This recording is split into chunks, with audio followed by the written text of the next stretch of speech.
दिखता है थोड़ी, देखो तो, है ना।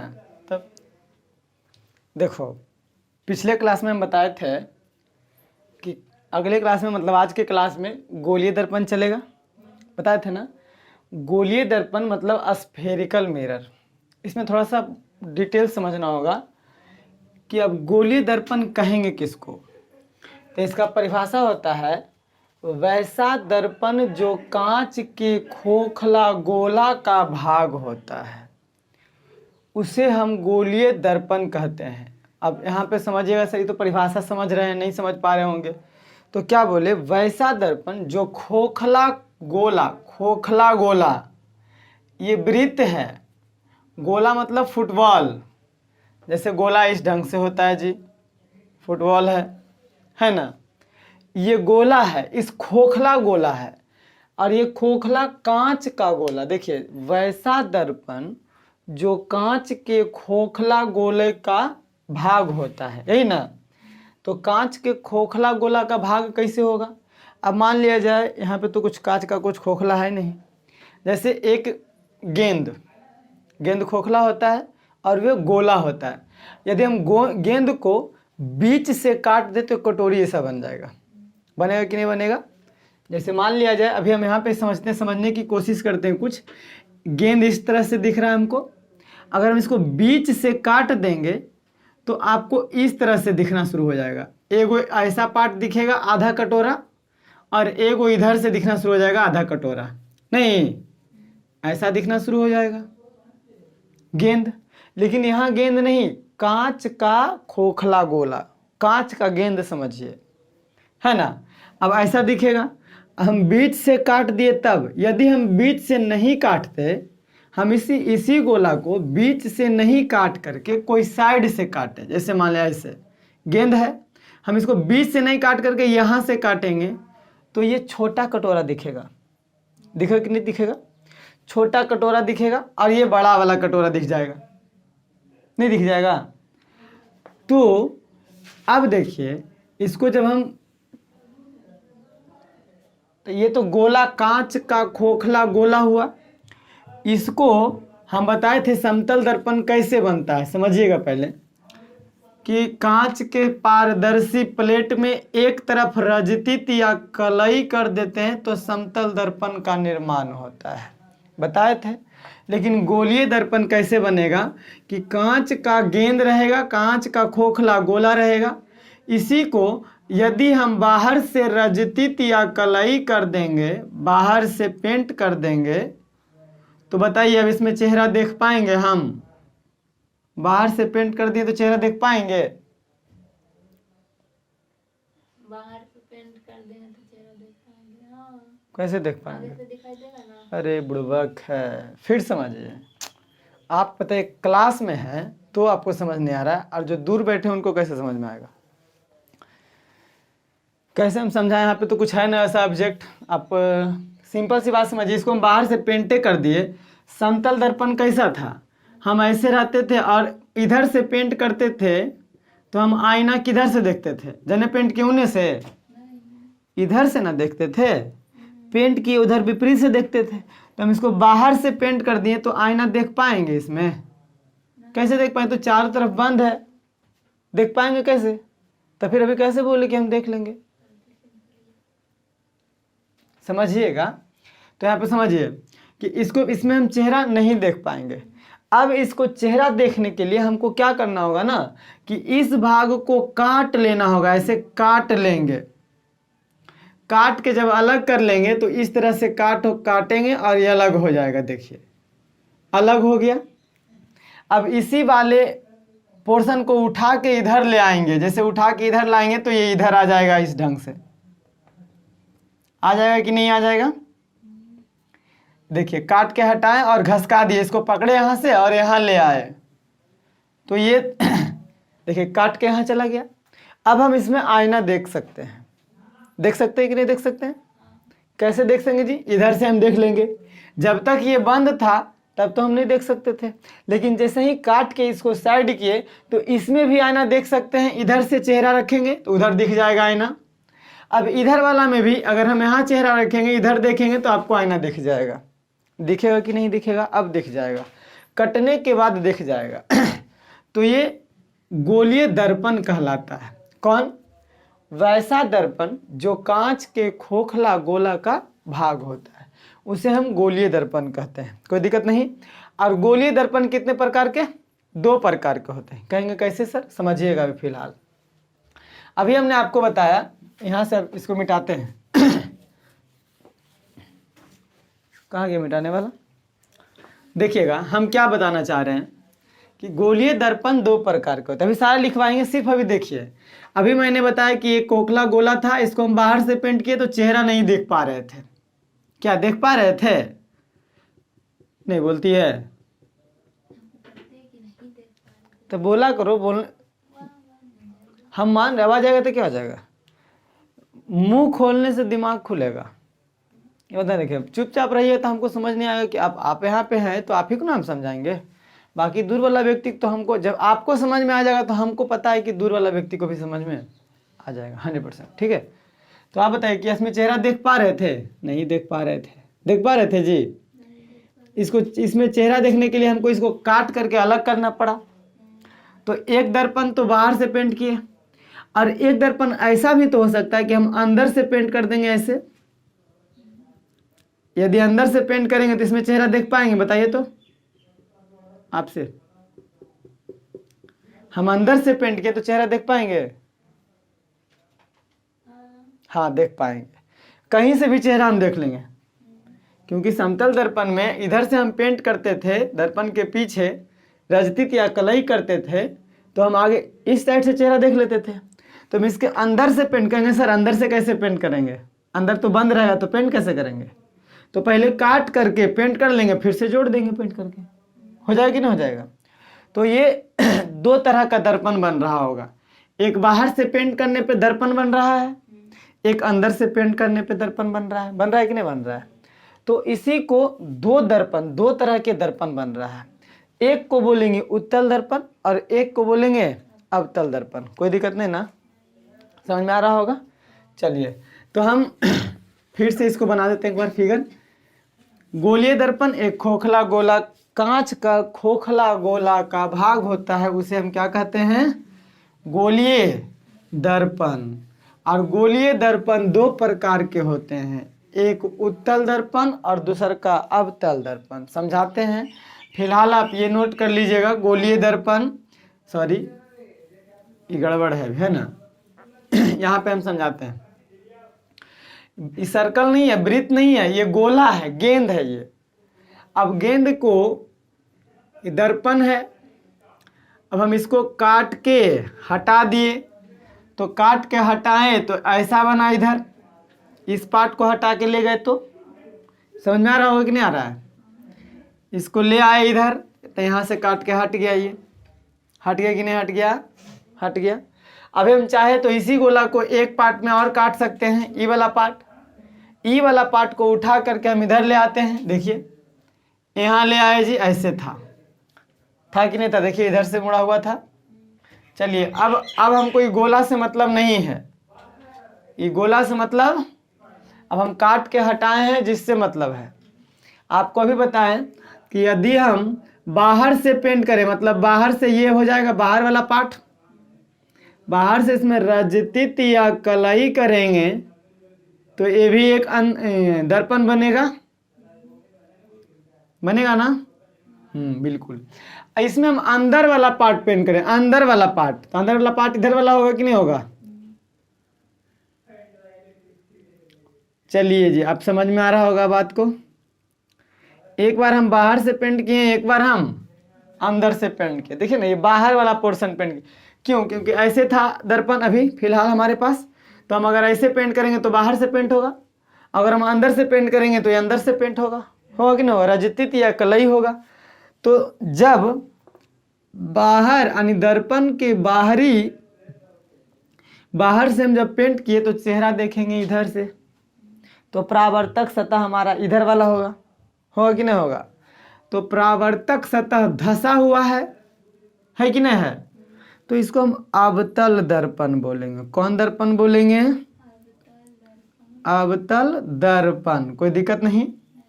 और जब जिसमें हम चेहरा देखेंगे जिधर वो उठा हुआ हो। जैसे देखिए इसमें हम चेहरा देखेंगे इस साइड से, इधर से देखेंगे चेहरा, देखेंगे ना, तो उठा हुआ है परावर्तक सतह, तो इसको उत्तल दर्पण बोलेंगे। क्या बोलेंगे? उत्तल दर्पण। सारा चीज लिखवाएंगे, घबराइए नहीं, अभी सिर्फ समझना है। अब हम आपको क्या बताने जा रहे हैं इसी में, कि जब हम अब इसी को पूरा नाप करके बीचों बीच एक बिंदु डालेंगे। बीचों बीच क्या डालेंगे? यानी दर्पण के ज्यामितीय मध्य बिंदु को बीचे बीच, ज्यामितीय मतलब माप के, ज्यामितीय का मतलब माप करके, माप करके एकदम दोनों तरफ से बराबर मापेंगे, और बीच में कोई बिंदु देंगे तो इसको हम बोलते हैं ध्रुव। क्या बोलते हैं? ध्रुव। यानी इसको P से सूचित करते हैं, पोल। तो इसमें भी दर्पण के ज्यामितीय माप लेंगे, बीचे बीच जो बिंदु आएगा उसको क्या बोलेंगे? पोल, यानी ध्रुव। क्या बोल देंगे? ध्रुव। कोई दिक्कत नहीं। तो दर्पण के ज्यामितीय मध्य बिंदु को दर्पण का ध्रुव कहते हैं। कोई दिक्कत नहीं। अब देखिए हम एक गोला लिए थे ना, गोला का भाग है, इसी गोला का भाग है ना, तो ये जो गोला था इसको काट के अलग किए थे, तो बताइए इस गोला का कोई वो सेंटर रहा होगा बीच में, रहा होगा कि नहीं रहा होगा? जब हम इसको हटाएं तो इस इतना भाग का इसका भी सेंटर यहाँ रहा होगा, तब ना। देखिए ऐसे करके अगर हम प्रकाल से बनाते तो ऐसे बनता, यानी ये सेंटर रहा होगा, रहा होगा कि नहीं रहा होगा? इसको भी देखेंगे तो यहाँ पे एक सेंटर रहा होगा, मान लिया जाए। जो एकदम जैसे सर्कल बनाते हैं हम लोग, तो ऐसे बनाते हैं तो बीच में एक सेंटर होता है। तो एक गोला, गेंद में भी बीचों बीच एक सर्कल होगा, केंद्र जिसको बोलते हैं। तो यहाँ बताएंगे कि दर्पण जिस खोखला गोला का भाग होता है, जैसे ये दर्पण है तो ये कोनो न कोनो खोखला गोला के भाग है। अगर हम इसको पूरा बनाए तो खोखला गोला इस तरह से बन जाएगा, बनेगा कि नहीं बनेगा? तो इसका सेंटर ये हो जाएगा, केंद्र। तो दर्पण जिस खोखले गोले का भाग होता है उस खोखले गोले के केंद्र को दर्पण के वक्रता केंद्र कहते हैं। क्या कहते हैं? वक्रता केंद्र, वक्रता केंद्र कहते हैं। इसे C के द्वारा सूचित किया जाता है। किसके द्वारा? C के द्वारा। वक्रता केंद्र किसे कहेंगे? तो दर्पण जिस खोखले गोले का भाग होता है उस खोखले गोले के केंद्र को दर्पण का वक्रता केंद्र कहेंगे। यहाँ भी वही चीज, अगर हम इसको पूरा गोला बनाएं तो ऐसा गोला बन जाएगा, तो यहाँ एक सेंटर रहेगा इसका। तो दर्पण जिस खोखले गोले का भाग होता है उस खोखले गोले के केंद्र को क्या बोलते हैं? वक्रता केंद्र। कोई दिक्कत नहीं, इसको C से सूचित करते हैं। बात समझ में आ रहा होगा? अब वक्रता केंद्र और P यानी वक्रता केंद्र और ध्रुव के मिलाने वाली रेखा को, यानी इसको मिलाएगा कोई रेखा, ऐसे मिलाने वाली रेखा को प्रधान अक्ष कहते हैं। क्या कहते हैं? प्रधान अक्ष, यानी प्रिंसिपल एक्सिस, प्रधान अक्ष कहते हैं। मिलाने वाली रेखा को, किसको मिलाने वाली रेखा को? वक्रता केंद्र और ध्रुव के मिलाने वाली रेखा को प्रधान अक्ष कहते हैं। तो यहाँ भी वही चीज, वक्रता केंद्र और ध्रुव के मिलाने वाली रेखा को प्रधान अक्ष कहेंगे। क्या कहेंगे? प्रधान अक्ष। कोई दिक्कत? Principal axis. अब एक चीज और आएगा, यहाँ तक तो समझ में आया होगा। अब जब प्रधान अक्ष के समानांतर, इसमें एक नियम होता है कि प्रधान अक्ष के समानांतर आपतित किरणें, ये किरण गया है दर्पण में, दर्पण से परावर्तन के बाद मुख्य फोकस से गुजरती है। समझिएगा कि दर्पण, ये प्रधान अक्ष था, इसके समानांतर आपतित किरणें, यानी इसी के समानांतर समान दूरी पर आपतित किरणें दर्पण से परावर्तन के बाद प्रधान अक्ष के जिस बिंदु से गुजरती है, प्रधान अक्ष ये वाला था तो ये बिंदु से गुजर रहा है, इस बिंदु को मुख्य फोकस कहते हैं। क्या कहते हैं? मुख्य फोकस। अब इसको लिखवाएंगे पूरा, घबराई नहीं। क्या बोले? प्रधान अक्ष के समानांतर, प्रधान अक्ष हो गया वक्रता केंद्र और ध्रुव के मिलाने वाली रेखा को प्रधान अक्ष कहेंगे, और प्रधान अक्ष के समानांतर आपतित किरणें दर्पण से परावर्तन के बाद प्रधान अक्ष के जिस बिंदु से गुजरती है उस बिंदु को मुख्य फोकस कहते हैं। इसे बड़ी एफ के द्वारा सूचित किया जाता है। कोई दिक्कत नहीं। अब यहाँ भी यहाँ आपतित किरण इधर से जाएगा क्योंकि शकल इधर से देखेंगे, तो इसको बढ़ा के रखेंगे। प्रधान अक्ष के समानांतर आपतित किरणें दर्पण से परावर्तन होगा तो इन्हें भागेगा। अब हम इसको डॉट डॉट लाइन से जब बढ़ाएंगे तो मालूम चलेगा यहाँ से गुजर रहा है।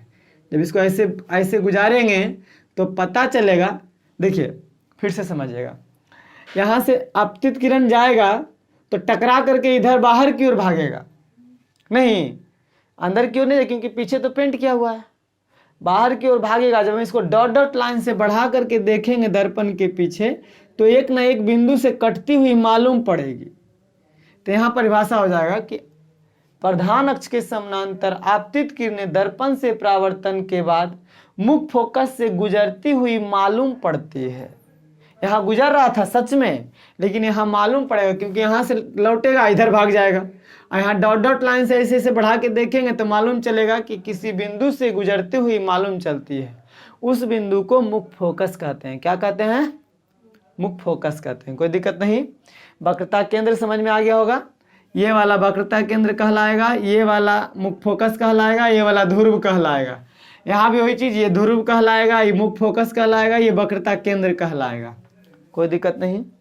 अब दर्पण के चौड़ाई को दर्पण का द्वारक कहते हैं। दर्पण इतना चौड़ा है तो इसको द्वारक बोलेंगे, दर्पण इतना चौड़ा है तो इसको द्वारक बोलेंगे। समझ में आ रहा है बात कि नहीं आ रहा है?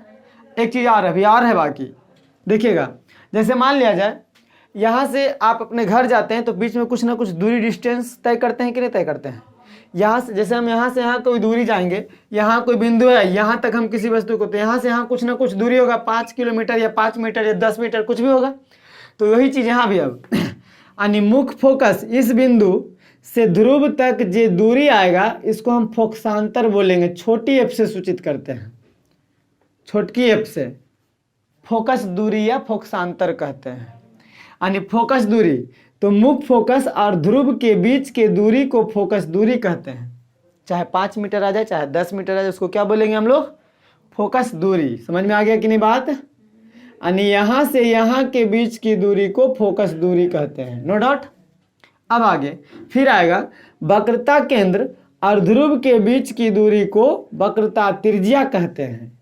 इसको बड़ी आर से सूचित करते हैं। यहाँ से पूरा दूरी समझिएगा, फिर से यहाँ से लेकर यहाँ तक दूरी नापेंगे तो इसको वक्रता त्रिज्या कहेंगे। क्या कहेंगे? वक्रता त्रिज्या कहेंगे। इसको बड़ी आर से सूचित करते हैं। यदि यहाँ से यहाँ तक दूरी मापेंगे तो इसको फोकस दूरी कहेंगे। इसको छोटी एफ से सूचित करते हैं। सारा चीज लिख पाएंगे, घबराइए नहीं, सिर्फ हम समझा रहे हैं। समझाएगा? तो यहाँ भी वही चीज, ध्रुव और मुख्य फोकस के बीच की दूरी को मुख्य फोकस कहेंगे। इसको छोटी एफ से सूचित करेंगे। यहाँ से यहाँ तक की दूरी को, यहाँ भी यहाँ से यहाँ तक के दूरी को वक्रता त्रिज्या कहेंगे। इसको बड़ी आर से सूचित कहेंगे, वक्रता त्रिज्या कहेंगे। कोई दिक्कत नहीं, समझ में आ गया होगा, है ना? अब देखते हैं इसको। थोड़ा सा आप फिगर ऐसे नहीं बनाइएगा, फिगर हम बता रहे हैं कैसे बनाना है आप लोगों को, ठीक है? फिगर हम इतना पूरा लिख दिए, आपको पूरा नहीं लिखना है, सिर्फ देखिए आपको फिगर कैसे बनाना है। ये लिखना है गोलीय दर्पण, और गोलीय दर्पण लिखने के बाद अभी समझा दे रहे हैं कैसे लिखना है, जो कैसे आपको फिगर बनाना है जो। बाकी हम सारा फिगर बना बना के आपको सारा चीज़ समझाएंगे। अभी फिलहाल सिर्फ हम समझाएं कि कौन क्या कहलाता है। अभी लिखवाएंगे, सारा चीज़ लिखवाएंगे। तो आप एक फिगर बना दीजिएगा, गोला ऐसे, इसका केंद्र सी, सेंटर, है ना? हम इसको काट करके इस पार्ट को हम अगर हटाएंगे, काट करके हटाएंगे तो ऐसे हट जाएगा। देखिए ऐसे हट जाएगा, हट जाएगा कि नहीं हट जाएगा? काट के हटाएंगे तो इस पार्ट को उठा के ले आएंगे, यहाँ ले आएंगे ऐसे, यहाँ वाला पार्ट को इधर ले आएंगे ऐसे। तो इसको बाहर से पेंट यदि करेंगे, यदि बाहर से पेंट करेंगे तो ये अवतल दर्पण कहलाएगा। कौन कहलाएगा? अवतल दर्पण। यदि अंदर से पेंट कर दिए, अंदर से रजतित या कलई किए तो ये कौन दर्पण कहलाएगा? उत्तल दर्पण। उत्तल दर्पण। और दर्पण के ज्यामितीय मध्य बिंदु को P से सूचित करते हैं। दर्पण जिस खोखले गोले का भाग होता है उसे वक्रता केंद्र कहते हैं। वक्रता केंद्र और मुख्य फोकस ध्रुव को मिलाने वाली रेखा को प्रधान अक्ष कहते हैं। यहाँ भी दर्पण के ज्यामितीय मध्य बिंदु को ध्रुव कहेंगे। दर्पण जिस खोखले गोले का भाग होता है उसके सेंटर को हम वक्रता केंद्र कहते हैं। वक्रता केंद्र और ध्रुव के मिलाने वाली रेखा को प्रधान अक्ष कहते हैं। प्रधान अक्ष के समानांतर आपतित किरणें दर्पण से परावर्तन के बाद प्रधान अक्ष के जिस बिंदु से गुजरती है उसे हम मुख्य फोकस कहते हैं। ये आपतित किरण है, ये परावर्तित किरण है। यहाँ भी प्रधान अक्ष के समानांतर आपतित किरणें दर्पण से परावर्तन के बाद मुख्य फोकस से गुजरती है या गुजरती हुई मालूम पड़ती है, मालूम पड़ी, उसको मुख्य फोकस कहते हैं। तो फिगर ऐसे बनाना है, फिर आपको समझाएंगे फिगर। यहाँ पे आपतित किरण है, ये परावर्तित किरण है। आप चाहें तो इसको लिख सकते हैं ऐसे, आपतित किरण, और ये हो गया परावर्तित किरण। यहाँ भी ये वाला हो जाएगा आपतित किरण, और ये हो जाएगा परावर्तित किरण। हाँ, इसको हम डॉट डॉट से बढ़ा करके देखें तो मालूम होता है उत्तल दर्पण में प्रतीत होता है, अवतल दर्पण में सच में होता है। समझ में आ गया कि नहीं आ गया बात? यहाँ तक नोट कर सकते हैं। अब बताएंगे कि गोलीय दर्पण दो प्रकार के होते हैं। ऐसे याद रखिएगा कि गोलीय दर्पण में क्या क्या होता है? P ध्रुव होता है। क्या होता है? P ध्रुव होता है। C वक्रता केंद्र होता है। C क्या होता है? वक्रता केंद्र होता है। बड़ी F क्या होता है? मुख्य फोकस।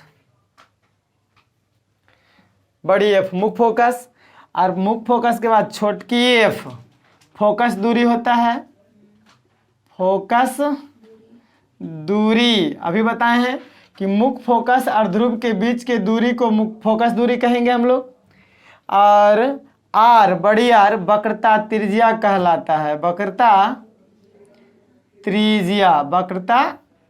त्रिज्या इसको R से सूचित करते हैं। यानी वक्रता केंद्र और ध्रुव के बीच के दूरी को वक्रता त्रिज्या कहते हैं, है ना। एक और था बात, द्वारक।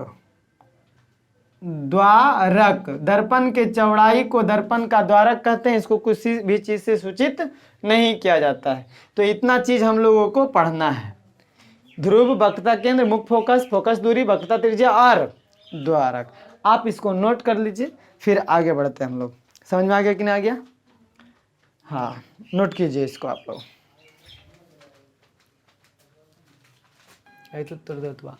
देखो इधर क्या कह सकते थे, गोलीय दर्पण दो प्रकार के होते हैं। पहला अवतल दर्पण या अभिसारी दर्पण, इसी को कहते हैं, या इंग्लिश में कनकेव और कन्वर्जिंग मिरर, अभी समझा रहे थे, है ना। तो वैसा गोलीय दर्पण जिसका बाहरी सतह रजतित या कलई किया होता है तथा परावर्तक सतह धंसा हुआ होता है, उसे अवतल या अभिसारी दर्पण कहते हैं।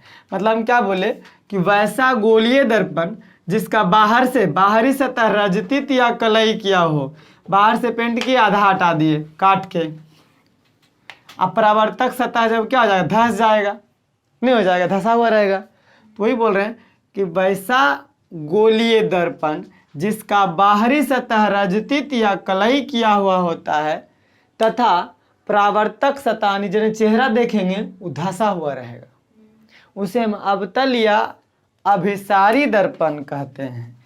इसको कौन दर्पण बोलेंगे? अवतल दर्पण या अभिसारी दर्पण। आगे चल करके बताएंगे कि अवतल दर्पण को अभिसारी दर्पण क्यों कहा जाता है। ठीक है, फिलहाल समझिएगा। तो ये अवतल दर्पण है, और इसी में हम बता दिए हैं कि अवतल दर्पण किसी भी दर्पण हो तो दर्पण के ज्यामितीय मध्य बिंदु को ध्रुव कहते हैं, जिसे P से सूचित करते हैं। और दर्पण जिस खोखले गोले का भाग होता है उस खोखले गोले के केंद्र को वक्रता केंद्र कहते हैं। वक्रता केंद्र और ध्रुव को मिलाने वाली रेखा को प्रधान अक्ष कहते हैं।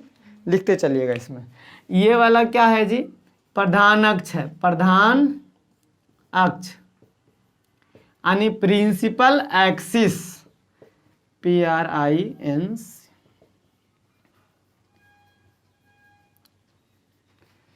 मीनिंग गड़बड़ हो सकता है, हम उतना कुछ ही बोलता इसको, पढ़े लिखे व्यक्ति नहीं है।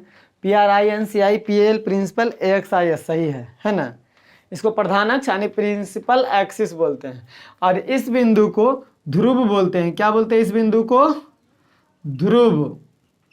ध्रुव यानी कि पोल, POLE पोल। कोई दिक्कत नहीं। और दर्पण जिस खोखले गोले का भाग होता है उसको हम वक्रता केंद्र बोलते हैं। क्या बोलते हैं? वक्रता केंद्र यानी सेंटर ऑफ कर्वेचर। वक्रता केंद्र को बोला जाता है, इंग्लिश में लिखवाएंगे, बाद आगे चल करके लिखवाएंगे। और ये आपतित किरण, ये है आपतित किरण। और ये हो गया परावर्तित किरण, ये वाला किरण परावर्तित किरण। आपतित किरण, परावर्तित, फिगर बना लीजिएगा, इसको फिर समझाएंगे हम आगे चल करके कि प्रधान अक्ष के समानांतर आपतित किरणें दर्पण से परावर्तन के बाद जिस बिंदु से गुजरती है उस बिंदु को मुख्य फोकस कहते हैं। इसको क्या बोलेंगे? मुख्य फोकस। बड़ी एफ, इसे बड़ी एफ से सूचित किया जाता है। आगे समझाएंगे, फिलहाल इतना लिखिए। इसको लिखने के बाद ये फिगर होना चाहिए, ठीक। अब आएगा दूसरा नंबर, उत्तल दर्पण या अपसारी दर्पण। अभी हम लोग समझ गए कि अवतल दर्पण या अभिसारी दर्पण किसे कहते हैं, समझ गए कि नहीं समझ गए। इसके बाद आएगा दूसरा नंबर पे उत्तल दर्पण या अपसारी दर्पण। तो इसमें होगा वैसा गोलीय दर्पण जिसका अंदर का सतह यानी आंतरिक सतह रजतित या कलई किया हुआ होता है तथा परावर्तक सतह उभरा हुआ होता है यानी उठा हुआ होता है, उसे उत्तल दर्पण कहेंगे, है न। उत्तल दर्पण या अपसारी दर्पण कहेंगे। यहां तक समझ में आया ना? अभी लिखवाते हैं, इसको नोट कीजिए। चलिए देखिए, हाँ, तो दूसरा नंबर पे क्या बता रहे थे? एक हो गया था अवतल दर्पण और दूसरा है उत्तल दर्पण या अपसारी दर्पण यानी कन्वेक्स और डाइवर्जिंग मिरर। तो इसमें परिभाषा क्या है? वैसा गोलीय दर्पण जिसका आंतरिक सतह मतलब अंदर का सतह, जैसे ये गोलीय दर्पण हम अगर इसको बनाएंगे तो इस शायद कुछ इस तरह से बनेगा, गोलीय दर्पण बनेगा ना। तो इसमें अंदर के सतह क्या है? रजतित या कलई किया हुआ होता है। तो बताइए, तथा परावर्तक सतह यानी जैसे से चेहरा देखेंगे वो उठा हुआ है कि नहीं है, उसे हम उत्तल या अपसारी दर्पण कहते हैं। अच्छा बताइए, तो इसमें सेंटर इधर होगा कि इधर होगा? जिधर जौन साइड रजतित या कलई किए हैं इधर साइड होगा सेंटर या इधर साइड होगा? बताइए आप, आपसे पूछ रहे हैं। हाँ, इधर होगा। वाह, ताली होना चाहिए इनके लिए, ताली होना चाहिए। बस बस। गधा, जब हम इसको हम इधर से ये गोला ऐसे बनेगा तो इसका सेंटर इधर न रहेगा जी। ये बड़ा गोला अगर हम बनाएंगे तो ऐसे बनेगा, क्योंकि बड़ा गोला का भाग है, तो सेंटर इसका इधर होगा कि इधर होगा?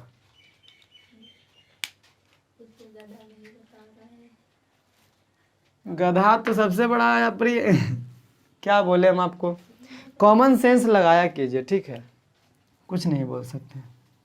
सेंटर इधर होगा इसका, है कि नहीं। और दर्पण के ज्यामितीय मध्य बिंदु को यहाँ ध्रुव कहते हैं। और फिर बताए थे कि ध्रुव और सेंटर यानी वक्रता केंद्र के मिलाने वाली रेखा को प्रधानक्ष कहते हैं। आप कहेंगे सर इसको इधर से मिलाए यहाँ से। हाँ, क्यों मिला रहे हैं यहाँ से? क्योंकि दर्पण के पीछे कुछ नहीं कर सकते हम। मान लीजिए हम आईना लगाते हैं, उसके पीछे हम कुछ कर सकते हैं? आईना के पीछे कुछ कर सकते हैं? आईना के पीछे? अरे बदमाश, कॉमन सेंस लगेबे नहीं करती है, तुम बकलोल जैसा बात बोल देती है, समझ नहीं आता हमको। देखो दर्पण में जब हम यहाँ खड़े होते हैं तो दर्पण में पीछे दिखता है, हम जितना दूरी पे खड़े उतना ही दूरी पे। तो क्या दर्पण में उतना पीछे आदमी खड़ा रहता है सच में? नहीं, सच में नहीं रहता है, वैसा प्रतीत होता है। उसको पीछे हम छू सकते हैं जाके? हम यहाँ खड़ा रहेंगे, पीछे से कोई मेरा फिगर को जाके छू सकता है? नहीं छू सकता है। तो ये दर्पण के पीछे हम इसको नहीं कुछ कर सकते हैं, लेकिन रहेगा सेंटर पीछे ही इसका, है ना। तो सेंटर से की मतलब है? हम दीवार में फिट कर दिए, हमको पीछे सेंटर कहीं रहे उससे मतलब नहीं है, हमको तो आगे दर्पण के आगे से मतलब रहेगा। रहेगा कि नहीं रहेगा? हाँ। तो दर्पण के आगे प्रधान अक्ष इसको बोल देंगे, इसको इसमें क्या बोल देंगे? प्रधान अक्ष।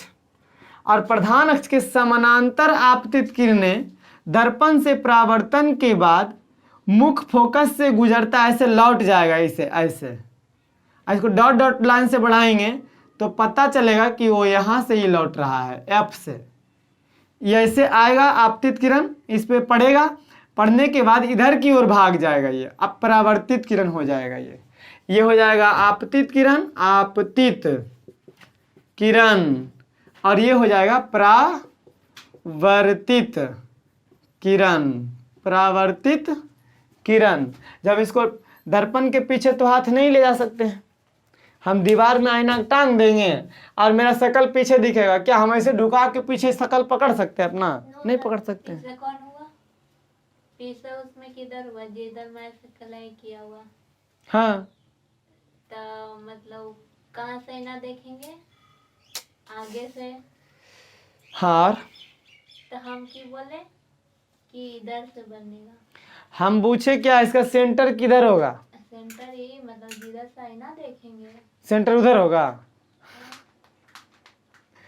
बाबू अवतल दर्पण में वैसा होता है जिधर से हम देखेंगे। नहीं कॉमन सेंस लगा रही हो आप लोग, समझ रहे होंगे, नहीं समझ रहे होंगे तो फिर कल समझाएंगे, रहने देते हैं, बाकी अगले क्लास में।